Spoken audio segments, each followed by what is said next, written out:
Visakhapatnam police commissionerate ఒకప్పుడు చాలా చక్కగా ఉంది, ఇప్పటికీ చక్కగా ఉంది. విశాఖపట్నంలో ఏం జరిగినా సరే ప్రపంచవ్యాప్తంగా తెలిసే పరిస్థితి కనిపిస్తుందండి.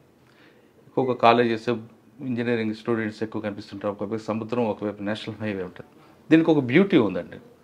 ఈ బ్యూటీ ఏంటంటే ఒకవైపు సముద్రం కనిపిస్తుంది, మరోవైపు ఫీల్డ్ ఏరియా ఉంటుంది. ఈ రెండు ఉన్న ఈ ప్రాంతం కేవలం విశాఖపట్నం.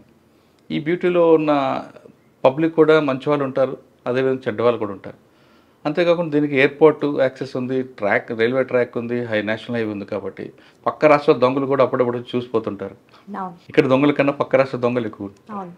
దీన్ని మీరు ఎలా ఐడెంటిఫై చేశారు? ఇక్కడ ఎక్కువగా ట్రెండింగ్ క్రైమ్ ఏం జరుగుతుంది అంటే నేషనల్ హైవే మీద జరిగే క్రైమా, లేదు స్నాచింగ్సా, లేదు డే హెచ్పియా, లేదు నైట్ హెచ్పియా? ఎంఓ ఎలా డిఫరెంట్ ఎంఓ వస్తున్నాయి అంటే గతంలో మీరు డిపార్ట్మెంట్కి వచ్చినప్పుడు ట్రెడిషనల్ క్రైమ్ ఉండేది. ఒక దొంగతనం జరిగిందని పలావాడు చేసేవాడు అని దీన్ని బట్టి వచ్చింది. ఇప్పుడు అంత మిక్స్డ్ గ్యాంగ్ అయింది కాబట్టి ఈ దొంగతనం అది ప్యాటర్న్ మారుతుంది. కాబట్టి ఈ ఛాలెంజ్ మీరు ఎలాగ ఫేస్ చేస్తున్నారు? ఈ ప్రశ్నకు సమాధానం చెప్పే ముందు లతా మాధురి గారు పోలీస్ యూనిఫామ్ వేసుకోవడం బై ఛాన్సా, బై చాయిసా? బై చాయిస్ ఏనండి. ఎలా? మీ మదర్, ఫాదర్ చెప్పండి. మా ఫాదర్ ఎప్పుడు నాకు inspiration. He's not into police service, but he's a government servant. So తను ఎప్పుడు కూడా, నేను అమ్మాయినైనా ఐఎమ్ ద ఓన్లీ చైల్డ్. నాకు ఓన్లీ చైల్డ్. మై పేరెంట్స్ అలా తేడా లేకుండా పెంచారు. So we have to achieve. Girl child అయినా సరే we have to achieve and prove yourself అని ఎప్పుడు మోటివేట్ చేస్తారు. అది విశాఖపట్నమే నేటివ్. అవునా? ఎస్. ఎప్పుడు కూడా సొంతూరుకు వచ్చారు. ఎస్, సొంతూరుకు వచ్చాను. సో ఎప్పుడు మోటివేషన్, నా పేరెంట్స్ సపోర్ట్ చాలా ఉంది. సో గ్రూప్ 1 రాసినప్పుడు నేను అంతకుముందు సివిల్స్ కూడా రాస్తున్నాను. జస్ట్ ఫ్యూ అటెంప్ట్స్ ఇచ్చున్నాను. మీన్ వైల్ నాకు గ్రూప్ 1 వచ్చింది. So either I should become an IAS officer or an IPS officer, that was my aim. So ఈ అటెంప్ట్లో నాకు డిఎస్పీ వచ్చింది. I have taken it as a challenge. Okay. అంటే uniform మీద ప్యాషన్తో వచ్చారా? ప్యాషన్ ఉందండి, ప్యాషన్ తోటి వచ్చాను. ఆఫ్టర్ జాయినింగ్ ఆ ప్యాషన్ ఇంకా పెరిగింది. ఓకే. అంటే విశాఖపట్నం ఉన్నారు మీరు, ఇక్కడ చదువుకున్నారు. అప్పుడులో చాలా మంది పోలీస్ కమిషనర్ పనిచేశారు. వాళ్ళని చూసి ఏమైనా మీరు ఇన్స్పైర్ అయ్యారా? లేదు సినిమాలు చూసి ఏమైనా పోలీస్ ఆఫీసర్ అవ్వాలనుకున్నారు? లేదు నాన్నగారు చెప్తున్నట్లుగా అబ్బాయి అయినా అమ్మాయి అయినా ఉండాలని? అదే, కొంతమంది ఆఫీసర్స్ని చూసి కూడా ఇన్స్పైర్ అయ్యింది ఉంది. But mainly my father's motivation is the main thing. ఎవరండి ఆఫీసర్స్ అప్పుడు మీకు?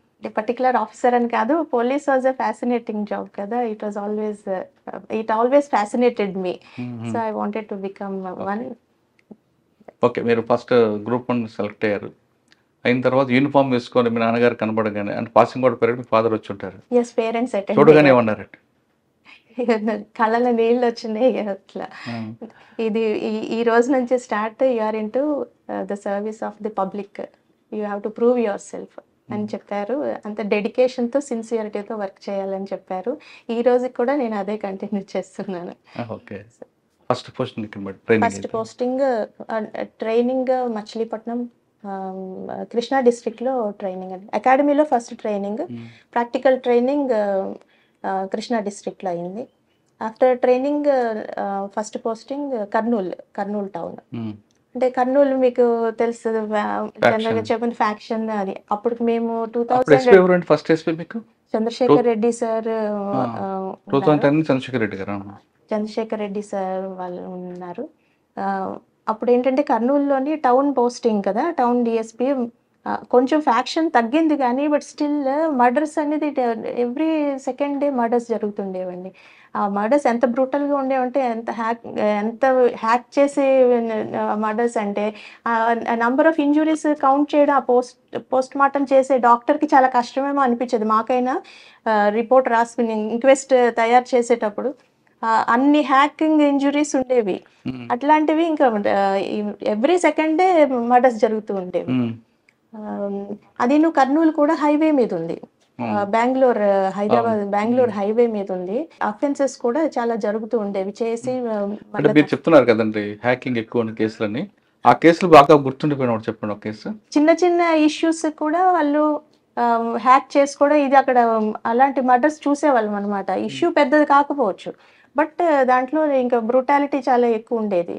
అంటే అవన్నీ కూడా ఫ్యాక్షన్ మర్డర్స్ కావండి. ఫ్యాక్షన్ మర్డర్స్ కాదు, but normal murders, silly reasons తో సిల్లీ రీజన్స్ తోటి మర్డర్స్ జరిగాయి. బట్ అది ఒక కల్చర్ అన్నమాట. మర్డర్ అనేది ఒక కల్చర్ లాగా ఉండేది. చాలా కేసెస్ అట్లాంటివి చేసాం.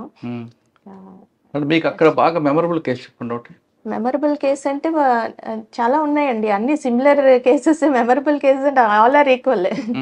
అంటే ఒక ఫ్యాక్షన్ మర్డర్ కాకుండా అండి, ఒక 498లో కౌన్సిలింగ్ కానీ, అది ఈవ్ టీచింగ్ కేసు కానీ, మీరు చెప్పిన కేసుల్లో అక్కడ అంటే అక్కడ కాలేజెస్ అన్ని ఆల్మోస్ట్ అన్ని కాలేజెస్కి నేను విజిట్ చేసి అవేర్నెస్ అందరు స్టూడెంట్స్ తోటి బాగా కలిసి నేను చాలా అవేర్నెస్ ప్రోగ్రామ్స్ కండక్ట్ చేశాను యాజ్ అ డిఎస్పి కర్నూలు టౌన్లోని. Almost all students know me. అంత బాగా ఉండేదన్నమాట అక్కడ. ఈవ్ టీచింగ్ ఉండేదండి అక్కడ. ఈవ్ టీచింగ్ ఉండే దానికి మేము ఈ షీ టీమ్స్ అని చాలా ఎక్కువగా వెహికల్స్ ఎంప్లాయ్ చేసి చాలా చేసేవాళ్ళం. టీమ్స్ ఉండేవి మాకు. దాంతో ఈవ్ టీచింగ్ బాగా కంట్రోల్ చేసాం. దానికోసం కూడా అవేర్నెస్ పెట్టేవాళ్ళం. ప్రతి కాలేజ్లో కూడా ఒక డ్రాప్ బాక్స్ కూడా పెట్టేవాళ్ళం. వాళ్ళకి ఏదైనా ఇష్యూ ఉంటే సీక్రెట్గా కాన్ఫిడెన్షియల్గా మాకు ఇన్ఫార్మ్ చేయటానికి అనమాట. అండ్ విశాఖపట్నం కన్నా ఎక్కువ ఉంటుందా? విశాఖపట్నం ఎక్కువ ఉంటుంది ఈవ్ టీచింగ్ అండి. విశాఖపట్నం ఎక్కువ ఉంటుందండి కంపేర్ చేస్తే. బీచ్ ఇప్పుడు పాపులేషన్ ఎక్కువ అవుతుంది. మనం ఇక్కడ అంటే నైట్ లైఫ్ కూడా కొంచెం మనం అవకాశం ఇస్తున్నాం కదా. ఇప్పుడు ఫుడ్ కోర్ట్స్ అని ఇవి 12 వరకు ఉంటాయి. బీచ్ రోడ్లో కూడా బియాండ్ 12 ఆల్సో మనం అవకాశం ఇస్తున్నాం కదా యూత్ మూవ్ అవటానికి. వాటికిను కొంచెం ఇవి మరి ఇంకా ఈ అవకాశాన్ని బట్టి కొంచెం అవి కూడా పెరుగుతాయి. బట్ కంట్రోల్కి సిపి గారు చాలా మెజర్స్ తీసుకుంటారు. అంటే మీరు చదువుకున్నప్పుడు మీరు కూడా విక్టిమ్ ఇక్కడ? లేదండి, నేను విక్టిమ్. ఎందుకు? మీ నాన్నగారు ఎక్కువ ఫోకస్ చేసేవారా? అదేం కాదు. But I was never a victim. నేను ఎప్పుడు కేర్ఫుల్ గా కూడా ఉండేదాన్ని. ఆ అవకాశం రాకుండా కూడా చూసేదాన్ని. మేడం, మీరు కేర్ఫుల్గా ఉండడం మంచిదే, కాదనట్లేదు. మీలాగే చాలా మంది అమ్మాయిలు ఉంటారు. అంటే మీలాగా ఉన్న వాళ్ళు తక్కువ మంది ఉంటారు, విక్టిమ్ అయ్యే వాళ్ళు ఎక్కువ మంది కనిపిస్తారు. అవును, విక్టిమ్స్ చాలా. అయితే నేను మీ క్వశ్చన్ ఏంటంటే, మీలాగా సేఫ్గా ప్రికాషన్ తీసుకుంటే వాళ్ళకి మీరు అంటే అటువంటి విక్టిమ్స్ కాకుండా ఉండడానికి మీరు ఇచ్చే మెసేజ్ ఏంటంటే, అంటే కొంతమంది అమ్మాయిలు బయటకు వెళ్తుంటారు, ఎవరు ఈవ్ టీచింగ్ చేస్తాడు, వీటిని చేయగానే ఏడుపులు పెడబప్పులు పెడతారు, లేదా డయల్ 100 ఫోన్ చేస్తారు, లేదంటే దిశ యాప్ ఉంది అని చేస్తుంటారు. అలా కాకుండా మీరు ఏ విధంగా పడకుండా ఉన్నారో ఆ మెసేజ్ వాళ్ళకి కూడా ఇవ్వండి. సాధారణ కొంతమంది ఏం చెప్తారంటే పోలీసులు, 2 చేతులు కలిస్తేనే శబ్దం అంటారు. మీరు మాత్రం కరెక్ట్గా వెళ్ళారు, ఒక చేతిలో వెళ్ళారు కాబట్టి ఆ మెసేజ్ కొంత. అంటే కొంతమంది మాత్రం చేయి కలగపోయినా వన్ సైడ్ కూడా వేధిస్తుంటారు, కాదనట్లేదు. అలాంటివి ఇమీడియట్ గా పోలీస్ నోటీస్ కాదు, మీరు పడలేదు కాబట్టి మీరు మిగతా అమ్మాయిలు కూడా పడకుండా ఉండాలంటే మీరు ఎలాంటి ప్రికాషన్ తీసుకున్నారు? మనకు ఒక మంచి ఫ్రెండ్స్ గ్రూప్ ఉండాలి. వాళ్ళతోటి ఎక్కువగా మనం అంటే అలోన్గా వెళ్ళడం కానీ ఇలాంటి ప్రాబ్లంగా ఉన్న ప్లేసెస్ని అవాయిడ్ చేయడము, అలోన్గా వెళ్ళడము ఇలాంటివి అవాయిడ్ చేస్తే జనరల్గా ప్రాబ్లమ్స్ రావండి. అవి అంటే ఫ్రెండ్స్ గ్రూప్ ఉంటే మంచి గ్రూప్ ఉండి ఏదైనా అవసరం ఫ్రెండ్స్ తోటి ఇన్ఫార్మ్ చేసి, ఫ్యామిలీకి ఇన్ఫార్మ్ చేసి వెళ్ళడము ఇలాంటివి చేస్తే మనకి జనరల్గా ప్రాబ్లమ్స్ రావు. అది మనకి ఆ ఏరియా కొంచెం ప్రాబ్లమాటిక్ అంటే అవాయిడ్ చేసి చేయాలి. నిజంగా అనుకోకుండా ప్రాబ్లం వస్తే మనకు ఆల్వేస్ 112 డైల్ 100 డైల్ 112 ఉన్నాయి. మనం పోలీస్లో 10 minutes maximum time response time. With in that time respond అవుతున్నాం. మనం వైజాగ్ సిటీలో మాత్రం విత్ ఇన్ 10 minutes రెస్పాండ్ అవుతున్నాం. ఓకే. అంటే ఒక ఈవ్ టీచింగ్ జరిగింది అనుకోండి, ఐసోలేట్ ఏరియాలో జరిగినప్పుడు 100 చేయడం, 112 చేయడం అనేది కాకుండా ప్రెజెన్స్ ఆఫ్ మైండ్ యూజ్ చేస్తే కొంత బెనిఫిట్ ఉంటుంది కదా. ఖచ్చితంగా ప్రెజెన్స్ ఆఫ్ మైండ్ అంటే కొంచెం ఇప్పుడు ఒక ఇష్యూ వచ్చిందండి, ఆ అమ్మాయి ప్రెజెన్స్ ఆఫ్ మైండ్ అప్లై చేసి అక్కడ నుంచి ఎలా హౌ టు ఎస్కేప్ అని ఆలోచిస్తే కొంత. యూట్యూబ్ చూస్తే మన అమ్మాయిలకి చాలా ఐడియాస్ రెడీగా వస్తాయి. జస్ట్ కొన్ని వీడియోస్ మీరు చూసి ఉంటారు. అంటే గట్టిగా కేకలు వేసి అందరిని అలర్ట్ చేయడం ఒకటైతే, ఇంకొకటి జస్ట్ మనం ఫాలో అవుతున్న అమ్మాయి ఒక్కతే ఒంటరిగా వెళ్తున్నప్పుడు జస్ట్ ఆ అమ్మాయి నటిస్తుంది, తన సైకో లాగా సంథింగ్ నటిస్తుంది. అప్పటికి అదొక షాక్ గురవుతాడు. ఈ అమ్మాయి వల్ల నాకు ప్రాబ్లం ఏమోనని అమ్మాయిని వదిలి పారిపోయే సంఘటనలు. ఇలాంటి ఐడియాస్ యూట్యూబ్లో కూడా అమ్మాయిలు చూసి తెలుసుకోవచ్చు. అది ఎప్పుడు పోలీస్ 112 కానీ 100 కానీ చేస్తే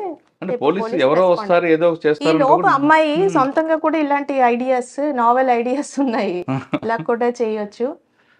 అలాగే మనం పెప్పర్ స్ప్రే రెడీగా పెట్టుకొని, మరి మన మీద అస్సాలు జరిగితే పెప్పర్ స్ప్రే వాడడం కానీ ఇలాంటివన్నీ ఉన్నాయండి. అంటే మీరు చెప్తుంది ఇందాక ఫిట్స్ వచ్చినట్టు పడిపోతే అసలు వాడు ఎస్కేప్ అవుతాడు కదండి. ఆ! అలా పడిపోవడం కాదు. అసలు ఈ అమ్మాయే కొంచెము ఏదో సైకోలాగా బిహేవ్ చేయడము, ఏదో చేస్తే ఈ అమ్మాయి నన్నేం చేస్తదో అని అది కామెడీగా ఉండొచ్చు గానీ, అప్పటికప్పుడు తప్పించుకోవడానికి ఆ అమ్మాయి అలా కూడా చేయొచ్చు. అచ్చా!